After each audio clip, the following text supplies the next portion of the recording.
Brought to you by Makerere Institute for Social Development, a certified institution for higher learning, invites applicants for certificates and diploma courses. MISD or Makerere Institute for Social Development, facilitating your career.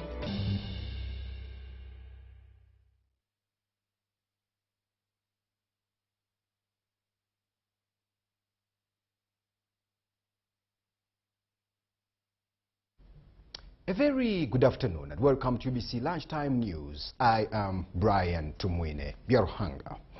As the country prepares for the local council elections, the Electoral Commission has highlighted on the plans for the exercise. While addressing the media this morning, the EC spokesperson, that is Julius Muchongozi, says there will be a general voters registers verification exercise ahead of the election.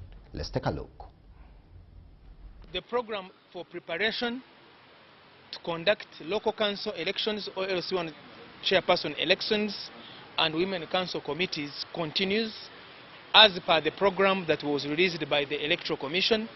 And today, the 13th of July 2026, the Electoral Commission has rolled out a nationwide exercise of displaying the registers, the register books in which citizens and residents were registered over the last 1 week during the period of registration of voters. And today, the 13th of July, and tomorrow, the 14th of July, we have the display of those registers for citizens, for residents to go in those places where they were registered to check. For instance, please bring that book. Come.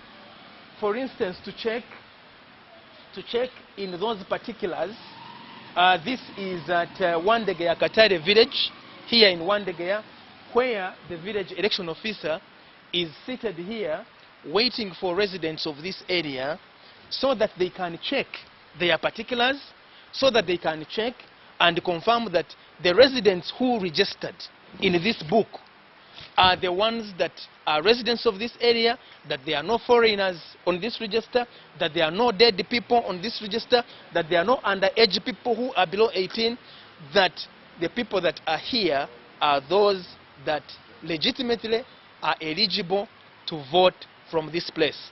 This is at Wandegeya Katare village polling station, but this is happening across the country in the 71,218 villages that make up the country. This is very significant. You can have it. This is very significant because it is through this process of checking the register that we are able to weed out the wrong people, that we are able to make sure that only those that should vote from this place, for instance, that should vote from your villages, are the ones on the register. Still talking local council elections, Ugandans have been called upon to turn up in large numbers and ensure they vote for capable leaders. This call was made by the former North Nakaseke parliamentary candidate in the recently concluded elections, that is Enoch Nyongero. Let's take a look. I want to urge members of the NRA that in Nakaseke North, we really past that level. We have our candidates in place. Don't get tempted to go contrary what we agreed before even the general elections.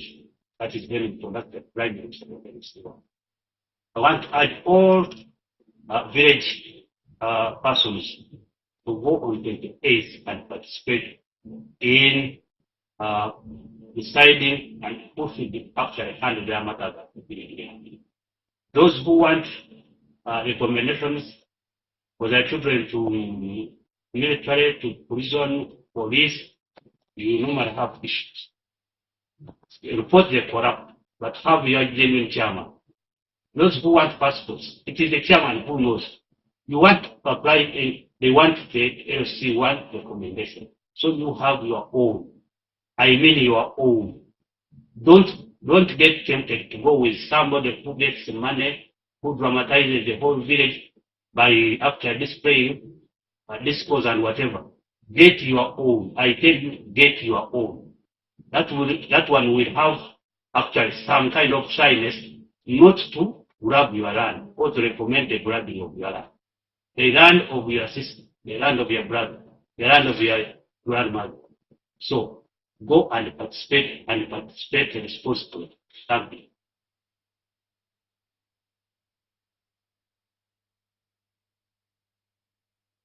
Local council elections. Now let's talk crime.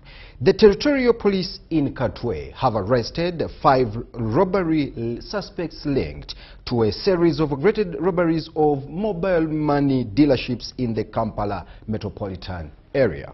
The Kampala metropolitan area spokesperson Rachel Kawala linked the suspects to numerous robberies that have subsequently occurred around Kampala.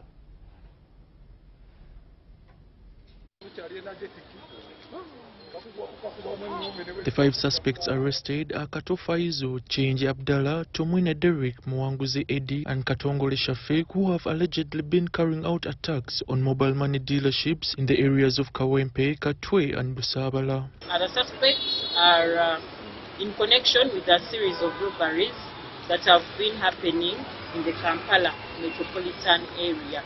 These suspects were arrested after a tip-off that they were seen in Nabisalu near the market, and they've been identified as Mwanguzi Believer, we have Katongole Shafiq, we have Chenji Abdallah, we have Kato Faiz. Upon search, these were found with pangas used during the robberies, and 2 vehicles were also recovered. The vehicles are believed to have been obtained falsely from hire companies then used in robberies. After a search in their homes, we also recovered 2 pangas that are allegedly used in their robberies.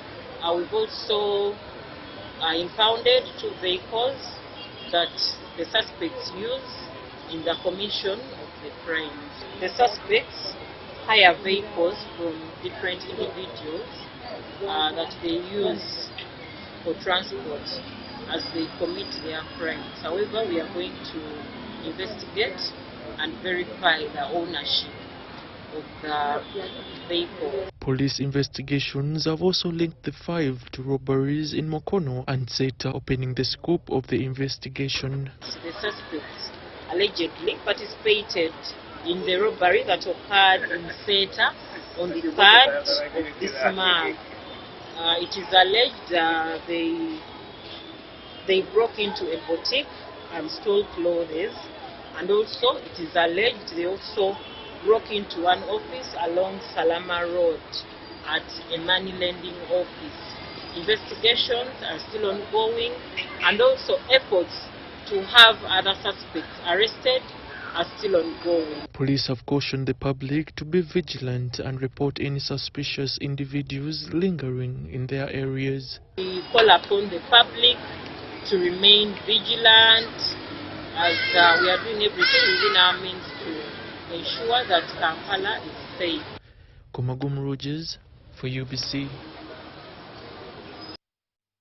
Thank you, Rogers, for that. Community service, education and environmental conservation are taking center stage as the new president of the Rotary Club of Kigo, that is Philip Okello Apira, unveils an ambitious agenda to transform lives.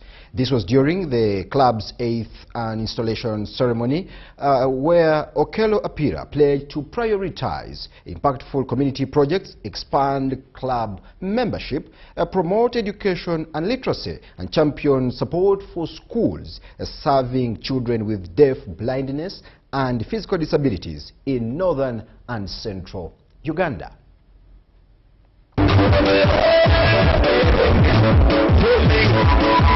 We want to reorganize ourselves because the ambition is very high. Number one, we want to have internal organization. How we are going to increase our membership, how we can attract, retain, and make everyone be very satisfied. Number two, we are looking at service projects. In service projects, we are looking at 3 areas.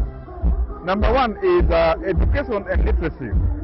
When we look at education and literacy, we have targeted our signature project, which is the Mutungo Primary School, but we also targeted the School of the Handicapped, the Deaf, and the Blind in Bulu, so that we are able to provide what can improve their education, because we know they are at disadvantage. Now, number 3 area is we want to take care of environment. When we want to take care of environment, we have got some areas where we have identified to go and plant trees. So planting trees, we would like to avoid the risk of climate change. The message I have for the class members is that I want everybody to feel engaged. Feeling engaged means do your part. If you're committed in doing your part, then collectively we will do much more. And when we do much more under guided leadership, we are able to impact community. But this year we don't want to only impact community. We would like lasting impact. And so every member is called upon to come and work with us, to commit into playing a role and in giving, in providing service, in searching for partnership like with UBC, and so that we are able to come together and impact community. Thank you. Thank you.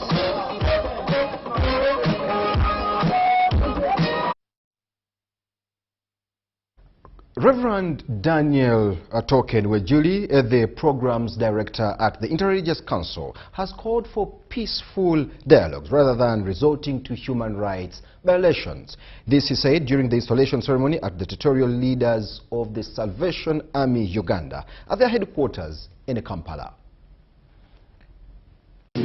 Peace and harmonious coexistence are resonating in Uganda, and the regions are talking center stage to remind citizens about the essence of living. During the installation of territorial leaders, Colonel John and Brenda Murray of the Salvation Army, the program specialist spiritual and religious structure, Reverend Daniel Token Wejuli, called for a dialogue for harmonious coexistence. Respect and integrity and dignity. If we do not respect one another and each one of us keeps in their lane when we are doing our work, then we are going to collide. Therefore, for me, I think that what is happening today, it is just a matter of lacking respect for one another. We need to listen to one another, even if they are criticizing us. The Salvation Army was officially welcoming Colonels John and Brenda Murray as the new territorial leaders at their headquarters in Kampala. The Public Relations Officer, Peter Rorecha, said the church remains committed to serving vulnerable communities. A lot of community projects such as water and sanitation. We take care of orphans. We have also schools.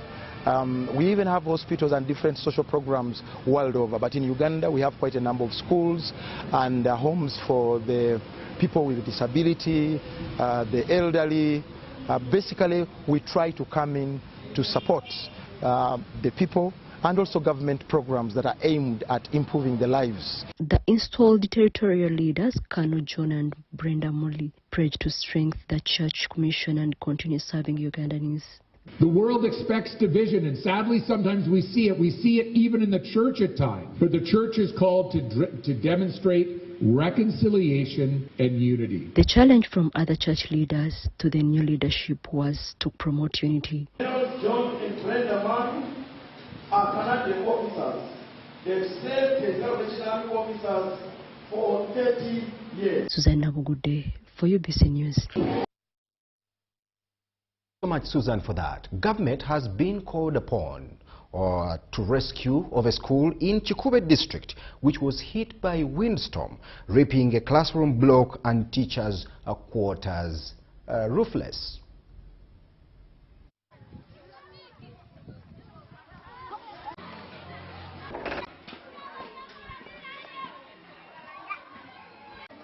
amabaati gano agotwaire habwa obulungi bw'essomero lyaitu kandi amakulinde mu byonde byokora n'obuherezo bwokora webale muno kandi akongereho emyaka kitu yonu kisiha tubeire mu kutalibana muno isomero lyaitu mulingo lyagenzere njure kaija muyaga gwara bamwe amabaati gagenda twatunga muno kuhunira muno twagamba isomero linu tukoze tutakuligara aho. Once I was bypassing around Kisia Primary School along the roadside, I saw when the roof is off.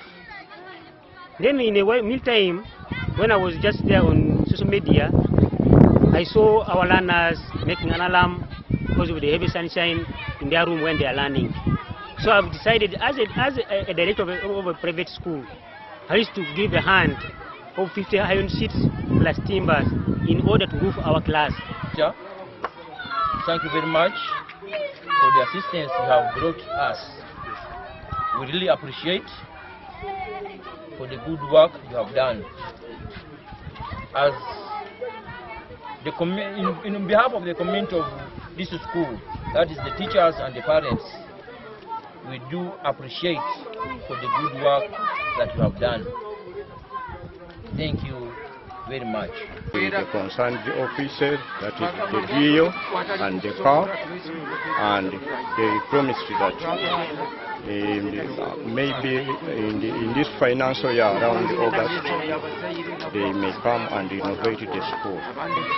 But as of now, I want to thank the director of the Nezas Primary School, Weymouth City, for having contributed to us iron sheets plus timbers. Let's talk nuclear. Uganda is hosting an international training for nuclear experts on human resource development in Kampala, aimed at strengthening workforce planning and promoting the welfare of personnel working with nuclear technology. According to the chairperson of the Atomic Energy Council, Sam Chinyera Boya, the training is an important step towards helping regulatory bodies identify human resource needs and establish sustainable workforce development plans. Uganda is hosting the first international training of nuclear experts on human resource development in Kampala. The experts are here to deliberate on the best human resource development practices, including having the right people to interact with the nuclear technology. The Atomic Energy Council is spearheading the initiative. Developing and sustaining such competence requires deliberate planning. It requires regulatory bodies to anticipate future needs, identify competency gaps, prepare for staff succession, and establish structured systems for recruitment, training, mentoring, knowledge management, and continuous professional development. This training therefore comes at a particularly important time. Many regulatory bodies, especially in developing countries, are expanding their responsibilities as the applications of nuclear science and radiation technologies continue to grow in medicine, agriculture, industry, research, mining, education, and for some countries, nuclear power programs.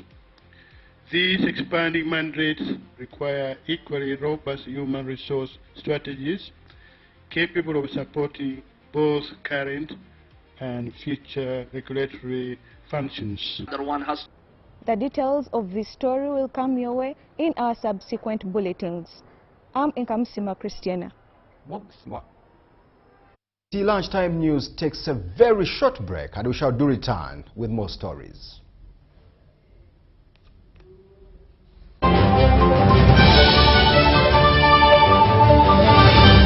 Brought to you by Makerere Institute for Social Development, a certified institution for higher learning, invites applicants for certificates and diploma courses. MISD or Makerere Institute for Social Development, facilitating your career. Makerere Institute for Social Development, a certified institution for higher learning, invites applicants for certificates and diploma courses like accounting and finance, procurement, journalism, tailoring and fashion design, with many other skills-tailored courses.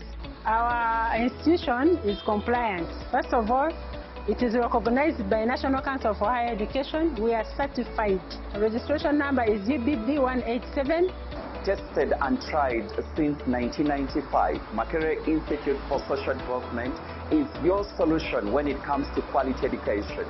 You may apply for January, May, August intakes. Find us along Sir Apollo Kagwa Road, opposite Makerere University Sports Ground. Our tuition is affordable with a state-of-art facilities. Early birds stand a chance to grab themselves bursaries. MISD or Makerere Institute for Social Development, facilitating your career.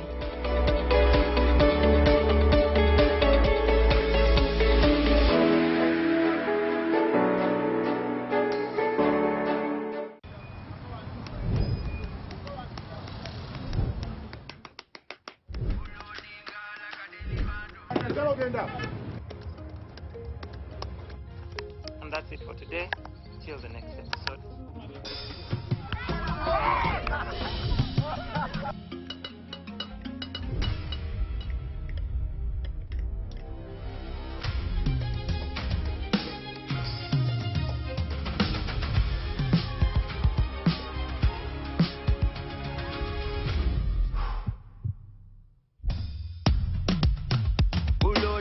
Like a daily bando, like a daily bando, like a daily bando. Omuliro nguwulira muli mu mutima kukankana like drums.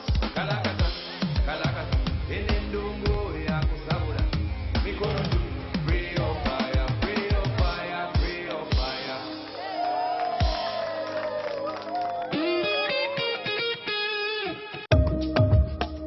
What if accessing government services became easier, faster and closer to you? Introducing Service Uganda Centers, a new initiative designed to bring key government services closer to the people under one convenient location. Less movement from office to office, less unnecessary travel, better access to services and information. At the Service Uganda Centers, citizens will be able to access national ID services, passport processing, business registration, land and revenue services, and more, all in one convenient location. Whether you are in the city or up country, Service Uganda Centers are being designed with you in mind.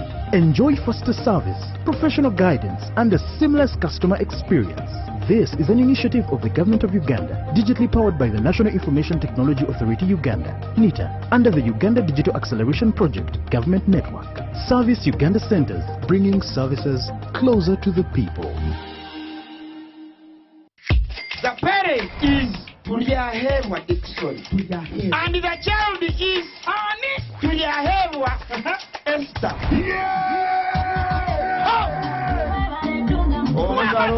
Kambera kambweri gwete kwa mchisha. Ngo ishe watu yahewa Esther. Wahangura school fees. Ngeni na hateja shana mashemero kwa gonka. MTN momo eberewo. Mbeni nyegasta igana kaga ni tano. Sta manana 0 hash. Kushashuro mwana school fees. Toko manyo mchisheri za guisho wanje. Ninga nchaka ni kuwasa kuzo wawe. Mwebare munonga. Alo. Yese mwami mukasa. Mutyaneyo. Yono broka. Yenze broka wa mayumba. Bangambye ne nyumba za mwenunjiko. Kitufu. Oyagala abisenge bimeka. Ngabi 3. Ebeyi bagigambye. Abangambye 5. Deda 7 zali nyamuko. Yidwachi. Anti rangi je tusigisa ya mulembe. Ati ne value ya kitundu yalinnya. Musigisaji. Global Paints. Mutia. Ku ceiling. Tukozesa Global Mat. Ate munda ne tukozesa Global Silk Vinyl. Singa kweta gawa bweru. Wabweru tukozesa Global Weather Coat Emulsion. Akusiga je musiga. Ogwo mutindo okusashulira sente zonna. Guli umite. Global Paint, a reliable product.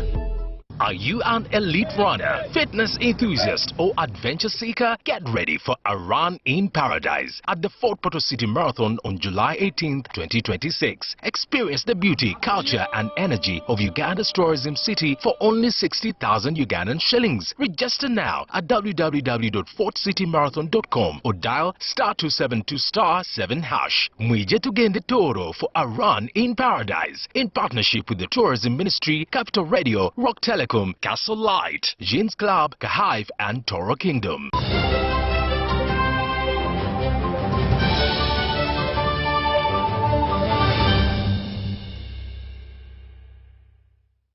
Welcome back from that short commercial break. UBC Lunchtime News continues. As many people strive to live longer and healthier, one centenarian in Lango is proving that longevity is shaped not only by genetics, but also by discipline, faith, and health living.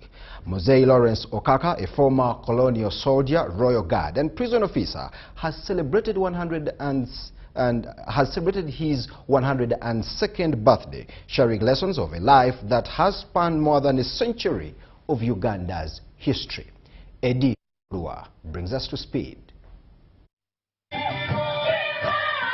With the songs of praise and thanksgiving filling the air, Mosei Lawrence Okaka celebrated a remarkable milestone, 102 years of life.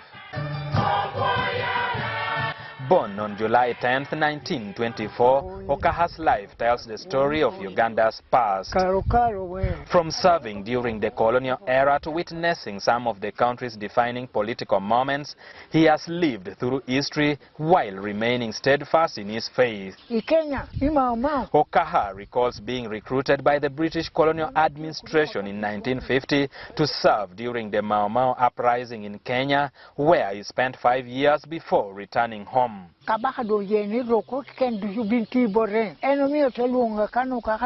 He later served as a royal guard at Kabaka's palace before joining the Uganda Prison Service as a corporal, working in several facilities including Erute Prison. He also witnessed the political tensions between Kabaka Mutesa II and Apollo Milton Obote and says he lived through the military operations led by Idi Amin.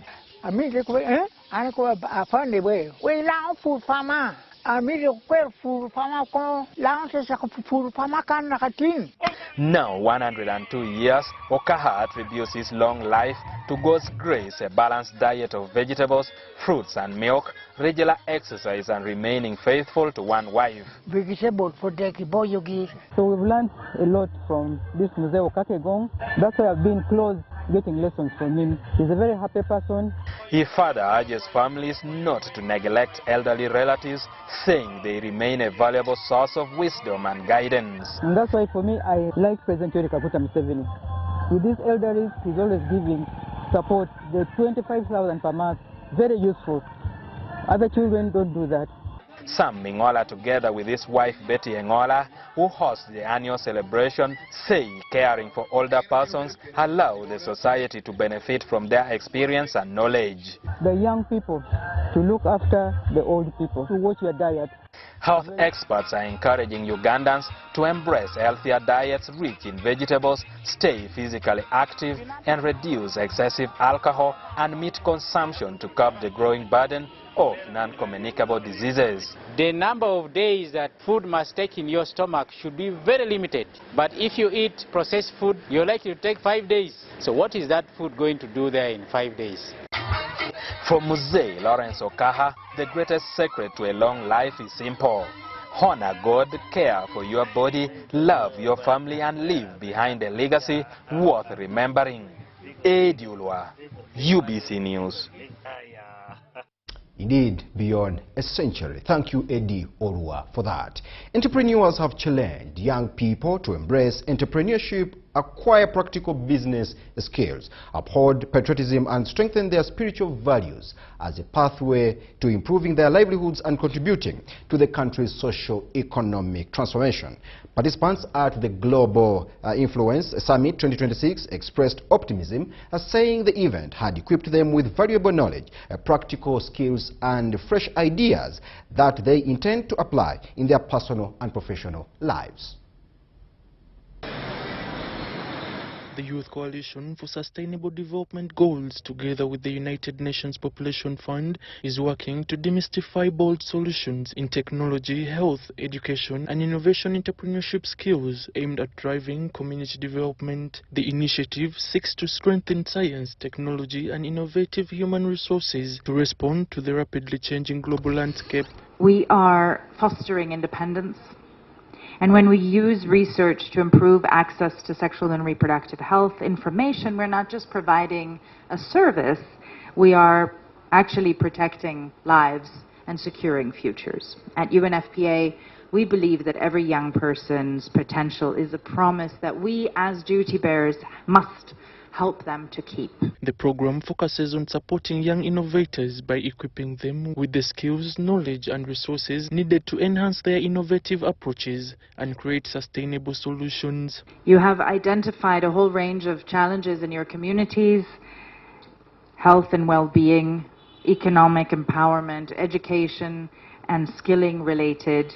And you haven't waited for other people to solve those challenges. You have stepped up and come up with solutions yourself. Minister of State for Planning Amos Lugolobi emphasized the need for increased government involvement in youth-led innovations, noting that young innovators require stronger support to achieve advanced skills and expand their ideas. By investing in technology, research, innovation, and human capital, we will unlock the full potential of our youthful population and accelerate implementation of the National Development Plan 4. At the event, innovators showcased projects addressing challenges in health, education, and enterprise development across the country.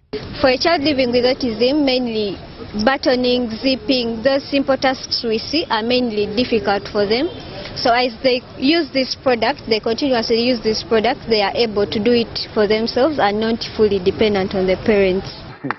You are challenging us on how to turn you, the innovators, or if it's not you, to create some kind of venture capitalists who would tap these prototypes. These are calling on government and development partners to invest in their creativity and support innovations that contribute to the national development. The challenges that we face as young innovators, the connections. We have a lot we have ideas, but we do not have people out there to help us make these ideas come to life. The World Population Day celebrations aimed to strengthen research initiatives and innovation funding across locally driven challenges through homegrown solutions. Komagum Rogers for UBC.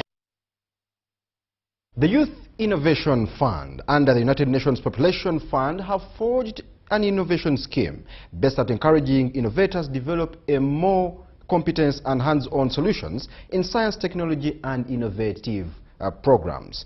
The World Population Day run of show is funded by the United Nations Population Fund through the Government of Uganda Initiative on Science, Technology, and Innovation Scaling.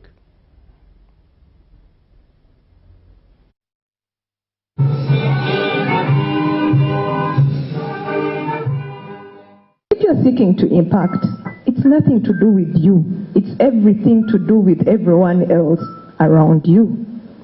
So it goes back, what problem are you solving in society today? If you want to increase, you have to be impacting the lives of those around you, not impacting your life. Joining in on this call, you have chosen that growth is the path that you want to take. The truth is, for you to increase, you have to grow. You have to stretch your mind. So we need to start not just a conversation, not just a conversation, not just a mindset change, but a clear, impactful journey of doing what we say we want to do. Africans, we need to rise up and start to be taken seriously across the world. But it must begin with you, and how to dine, how to travel, how to dress, how to talk, how to speak. They have given you a contract. Deliver ABCD. You're cutting corners. We've been aligned, especially our businesses, on how we can actually start up, how we can grow them, how we can leverage them globally. So holistically, I can say that purpose, leadership, entrepreneurship, innovation, everything has been touched. And this not only has added value to me, but it has also added value to many participants in the different areas.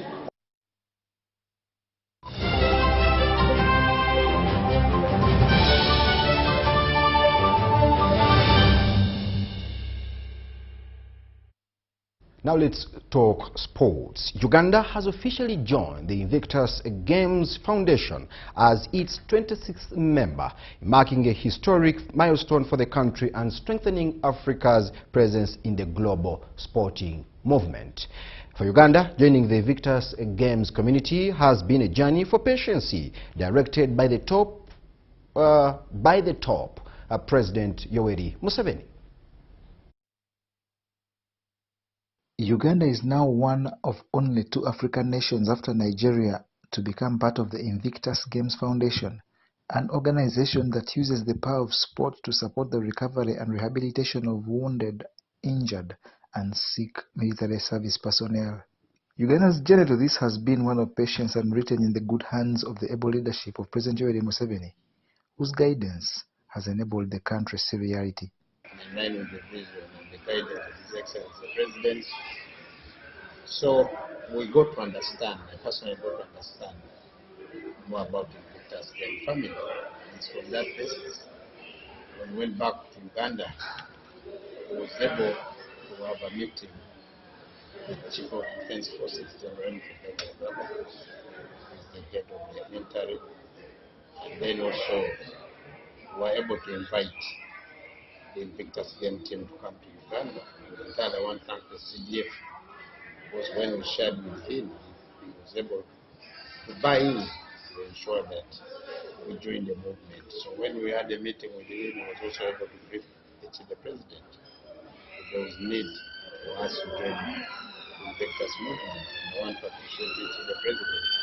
When the team came to Uganda, the President met them and entirely explained the roles, the mission, the goal and objectives of the Invictus movement, and in line with our involvement as Uganda. The country is set to make its debut at the Invictus Games Birmingham 2027, where Ugandan athletes will join participants from across the world in celebrating resilience, courage and determination. Testing, giving confidence to the injured soldiers, but also appreciating their role they play in peacekeeping missions, liberating countries, and also to reintegrate them into the society. That's what we have been learning, and I want to confirm that Uganda has officially been admitted as the 26th member of the Invictus movement. So what is our role as the Ministry of Education and Sports? There is a component of sports in the movement. That's why you see we always organize Invictus Games every 2 years. Like for instance, this year, it's going to be by next year, it's going to be 1 year. Uganda's High Commission to the UK has been pivotal for Uganda to gain this status. The best part about this partnership is not only do they come and allow our athletes, our wounded vets, to participate in one of the world's first ever Wounded Vets Olympics, if I could call it that. So it's not the Paralympics, it's not the Olympics, it's strictly for wounded soldiers and vets and servicemen. You could be a policeman, you could be a policewoman, men and women. There are particular games, swimming, netball, kickball, there's different versions of games. The Invictus Games provide a platform for affected service personnel to rebuild confidence, develop new skills, and find renewed purpose through sporting competition. Our government, our policy, our Minister of Defense has been here. He has met several Ministers of Defense. There is a relationship that we're building now within the circle or the family of Invictus that allows us to have best practices. As a country, what are we doing? So Uganda has proposed to be the first African regional country that will host an African Games, an African Invictus Games, where soldiers, wounded veterans from different African countries can come to Africa and compete after Birmingham in 2027, and this is a proposal we've put to the family and the foundation. Secondly, as a country, what best practices can we introduce into the family? Because, for example, every nation is unique. So, what are we giving back as Uganda? Our first best practice, I have to say, is we do not discontinue our service members. We allow them to continue in government. We pay them daily. This is a very important thing to our Commander-in-Chief and to our Chief of Defense Forces, that they get paid, that their wives and children can continue in the livelihood and the lifestyle that they were accommodated to before, after, during the injuries that they have served. But more At the admission ceremony, Prince Harry witnessed Uganda's formal entry into the foundation, highlighting the growing global impact of the Invictus movement. The officials welcomed the development as a significant opportunity for Uganda to promote inclusivity, rehabilitation, and the transformative power of sport. And what I have seen in my relationship with Invictus is the power of sports. We don't really consider the mental health of our soldiers, how far, what they've seen, what they've gone through, what they've done, and to come home and not be the person that you left home as. So Invictus gives them a time and an opportunity to have a conversation about rehabilitation. And once they are rehabilitated, mind, body, and soul, the rest is, what do I do next? Uganda's participation in the Invictus Games Birmingham 2027 will mark a new chapter in recognizing and supporting the service and sacrifice of military personnel who are mainly accommodated at the Mubende Rehabilitation Center. The Invictus Games feature 9 core adaptive sports including track and field, archery, cycling, indoor rowing, sitting volleyball, swimming, and wheelchair basketball. Other countries in the foundation are New Zealand, Italy, Israel, France, Estonia, Canada, Brazil, and Belgium.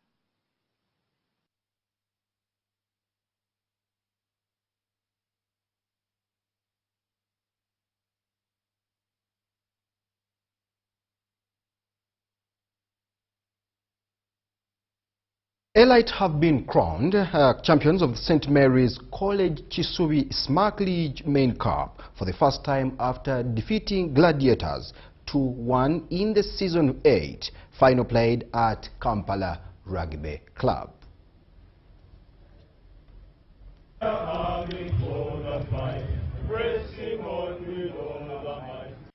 After a pulsating season involving 22 teams that were evenly divided into 2 groups, the curtain has fallen on the St. Mary's College Kisubi Smart League Season 8. Play the game, keep the flame burning brightly ever. In the main cup grand finale at Kampala Rugby Club, Aaron Junior Musimi was the hero for Elite, scoring a brace to guide his cohort of 2008 to a historic title after edging Gladiators 2-1.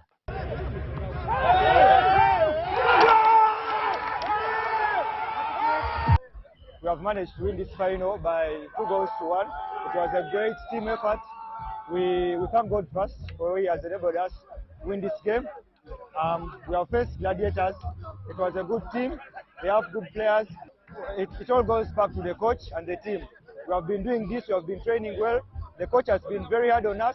He wanted to see results. He wanted to see goals. And I thank God that today I managed to score those 2 goals to put our team in the best place possible. In other results, Knights defeated Phantoms 3-2 on penalties after 1-1 draw to clinch 3rd place, while Mafias lifted the Founders Cup with a late winner against Vikings. Some of you know we started at the IUA, our first home for the regular season, and then for the knockouts we've been here in Lugogo. So that means there are certain reasons for which we have moved, and part of it is of course for the fun. We decided to come back to the city closer to where our people are. The Genius-powered finale also featured entertainment alongside a free medical camp. provided by Case Clinic. As Guinness, we're very proud to partner with the SMARC Old Boys Alumni League, which has been a very strong pillar for our Old Boys League. As Guinness, we are very happy to partner with the game of football, which all over the world creates memories and excitement. Other teams that took part in the league include Phantoms, Knights, Cyclones, Devils, Vendors, and Zulus. Organizers say preparations are already underway for Season 9, which is expected to kick off later this year. Thank you, John Barnes, for that. That story brings us to the very end of UBC Lunchtime News. I am Brian Tumwine, your hunger. Have a good afternoon, and God bless Uganda.